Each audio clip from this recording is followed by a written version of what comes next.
বিসমিল্লাহির রহমানির রহিম। পরম করুণাময় দয়ালু দাতার নামে শুরু করছি। নাহমাদুহু ওয়া নুসাল্লি আলা রাসূলিল কারীম। আমরা তারই প্রশংসা করছি ও তার সম্মানিত রাসূলের উপর দরুদ পৌঁছাচ্ছি।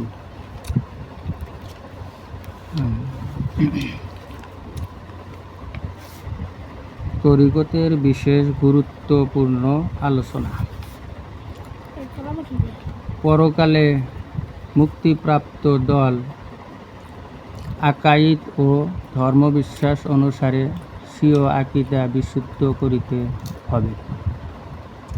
প্রত্যেক শালিক ও খোদাপদযাত্রীর কিছু মশাইল শিক্ষা করা কর্তব্য। এই সকল বিষয়ে কোরআন সুন্নাহ ও সাহাবীগণের অবলম্বন পন্থার অনুসরণ করে চলা উচিত। এরপর নফসের পবিত্রতা এবং উহা ভিন্ন অন্য সকল কিছু হইতে মুক্ত করার উপায় অবলম্বনের প্রতি তার দৃষ্টি নিবন্ধন রাখা কর্তব্য।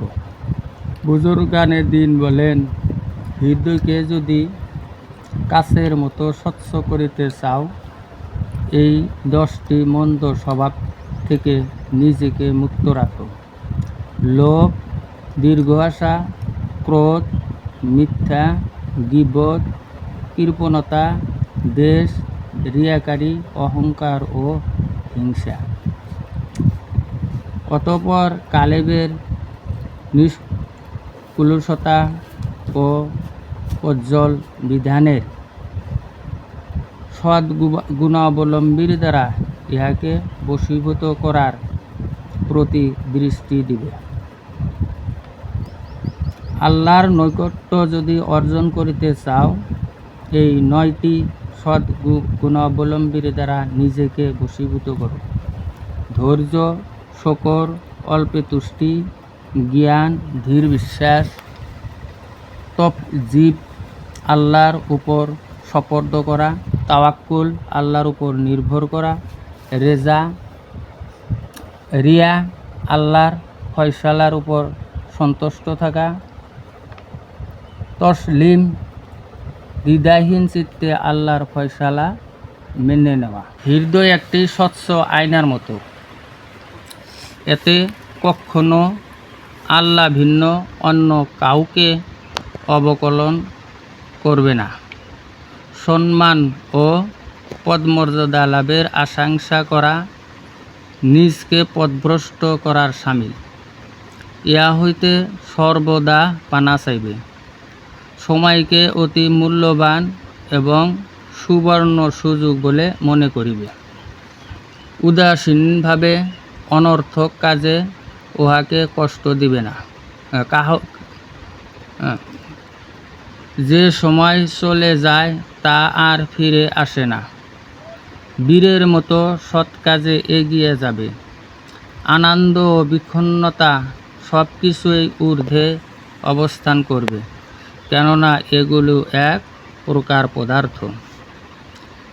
যে ব্যক্তি রাসূল সাল্লাল্লাহু আলাইহি ওয়াসাল্লামের সুন্নতের পাবন্দি না বা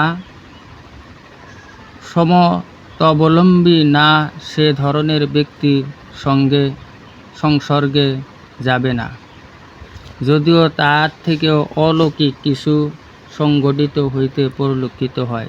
সে আকাশে উড়িতে সক্ষম হয়। মানুষ প্রয়োজনের বেশি মেলামেশা করবে না। ভালো মন্দ সকলের সাথে সদ্ব্যবহার করিবে।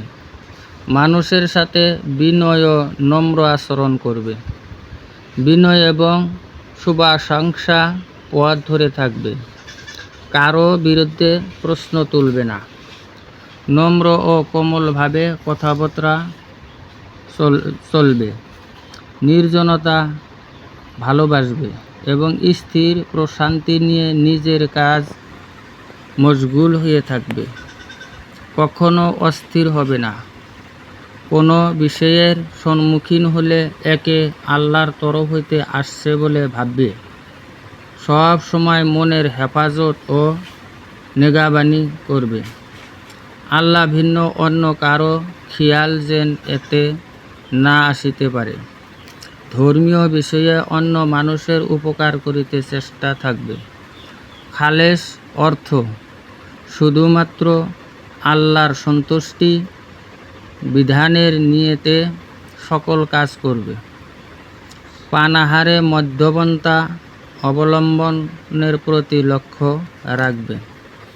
এত বেশি আহার করবে না যে অলসতার শিকার হয়ে যাবে, আর এত কম আহার করবে না যে দুর্বলতার ফলে ইবাদত করার শক্তি লোপ পেয়ে বসবে। প্রতিটি কাজে চরম প্রান্তিকতা পরিহার করে চলবে। নফসের আকাঙ্ক্ষা যদি পূরণ করো তবে তার দ্বারা কাজ নিবে।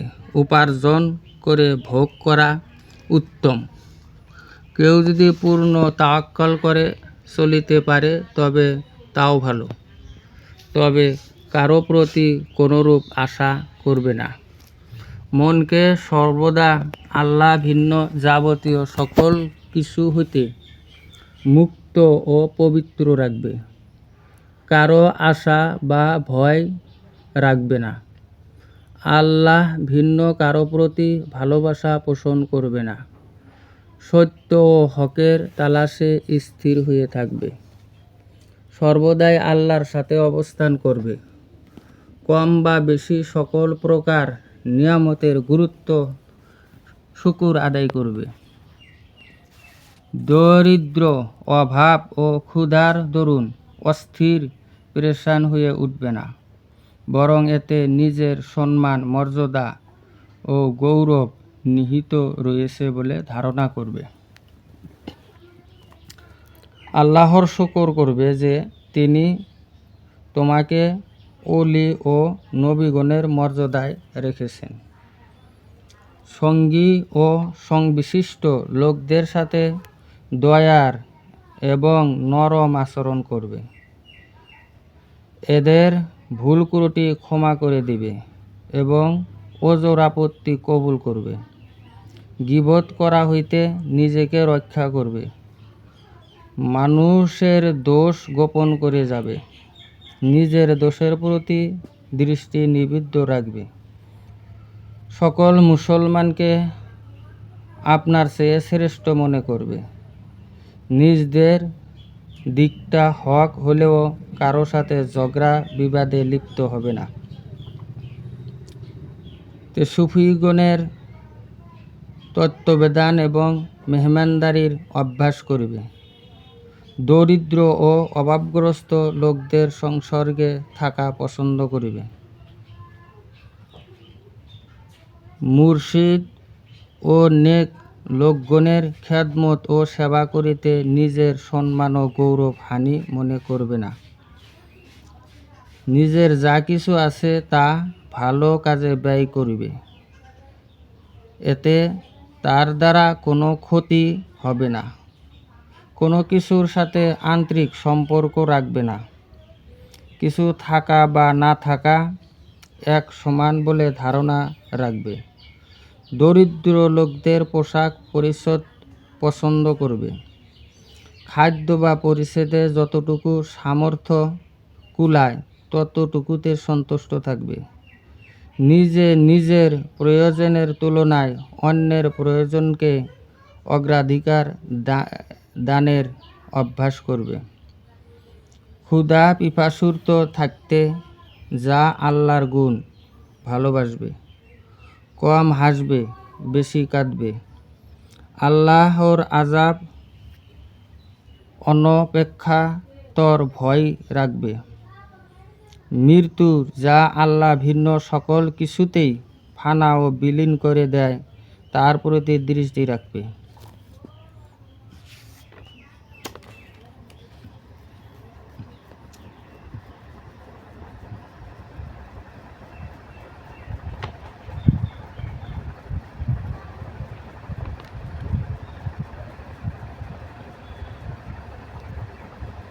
কৃপণ ও লোভী হবে না।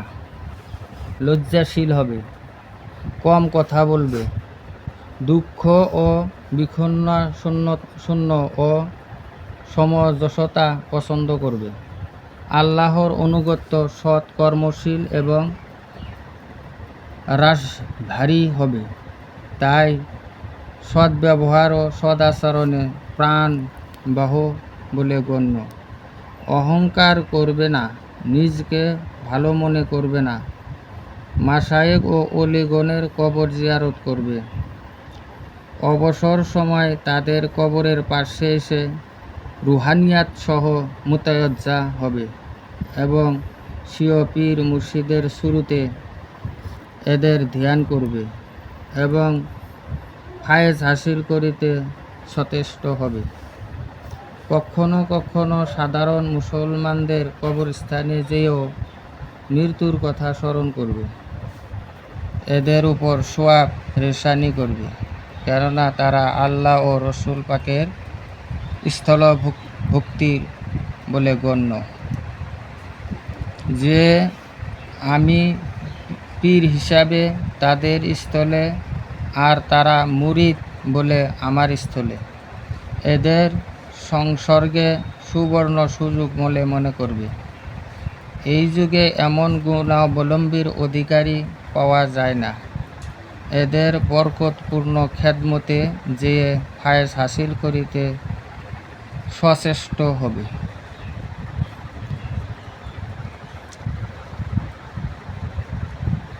সুউচ্চ মর্যাদার আসীন করুন, তাদের হেদায়েতের নূরে সারা পৃথিবী উজ্জ্বল করুন।